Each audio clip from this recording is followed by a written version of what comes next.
Það höfum við Boito. Þetta er módel A680.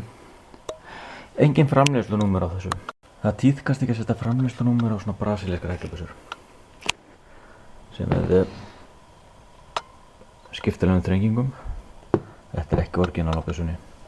Það eina sem er að þessari er að þegar maður hleypir af þá fer öryggið á einhverjum ástæðum. Það er alltaf að taka það af. Þetta er hrikalega bókandi. Ég reynda að skilja ekki af hverju það er öryggi á byssunni. Það er alltaf gjörsamlega tilgangslaust.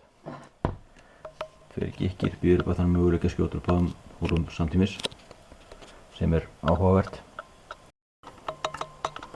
Þessi með út drögurum en ekki út kosturum. Svo maður getur tekið skeljarnar svona út og settar í vasan í staðinn fyrir að skjóta einhvert út í náttúruna.